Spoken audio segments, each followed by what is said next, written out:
প্রাচীন বৌদ্ধ বিহার এই টপিকটি থেকে বিসিএস সহ বিভিন্ন চাকরির পরীক্ষায় এবং বিভিন্ন বিশ্ববিদ্যালয় ও মেডিকেল ভর্তি পরীক্ষায় অসংখ্য প্রশ্ন এই টপিকটি থেকে এসেছে। আশা করি এই প্রশ্নগুলো মনে রাখতে পারলে যে কোনো প্রতিযোগিতামূলক পরীক্ষার জন্য ভালো প্রস্তুতি নিতে পারবেন। এবার আসুন কুইজের মাধ্যমে নিজেকে যাচাই করুন। হলুদ বিহার বাংলাদেশের কোন জেলায় অবস্থিত? প্রশ্নটি এসেছে জাহাঙ্গীরনগর বিশ্ববিদ্যালয় ভর্তি পরীক্ষায়। উত্তর ক নওগাঁ। শাক্যমুনি বৌদ্ধবিহার কোথায় অবস্থিত? প্রশ্নটি এসেছে রাজশাহী বিশ্ববিদ্যালয় ভর্তি পরীক্ষায়। উত্তর ক মিরপুর, ঢাকা। ভরত ভায়না বিহার কোথায় অবস্থিত?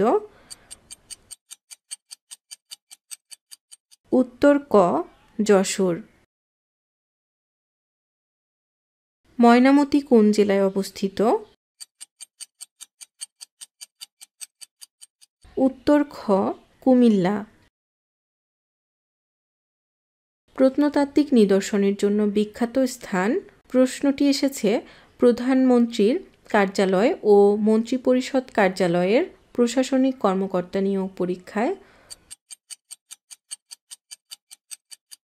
উত্তর ক ময়নামতি। কে কুমিল্লার ময়নামতি বৌদ্ধবিহার প্রতিষ্ঠা করেন? প্রশ্নটি এসেছে কুমিল্লা বিশ্ববিদ্যালয়ে ভর্তি পরীক্ষায়।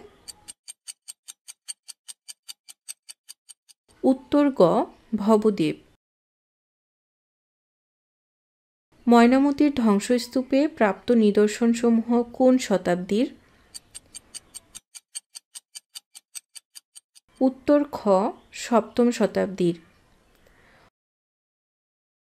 ময়নামতিতে কোন সভ্যতার নিদর্শন রয়েছে? প্রশ্নটি এসেছে কুমিল্লা বিশ্ববিদ্যালয় ভর্তি পরীক্ষায়।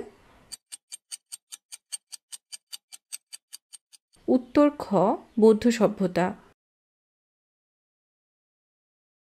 ময়নামতির পূর্ব নাম কি? প্রশ্নটি এসেছে প্রধানমন্ত্রীর কার্যালয়ের সহপরিচালক নিয়োগ পরীক্ষায়। উত্তর খ রোহিতগিরি। ময়নামতিতে বৌদ্ধবিহার কত সালে খনন করা হয়? প্রশ্নটি এসেছে ঢাকা বিশ্ববিদ্যালয় ভর্তি পরীক্ষায়।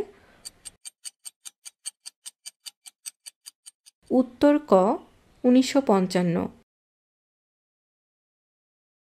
কোন প্রত্নস্থান থেকে সবচেয়ে বেশি তাম্রশাসন পাওয়া গিয়েছে? প্রশ্নটি এসেছে জাহাঙ্গীরনগর বিশ্ববিদ্যালয় ভর্তি পরীক্ষায়। উত্তর ক ময়নামতি।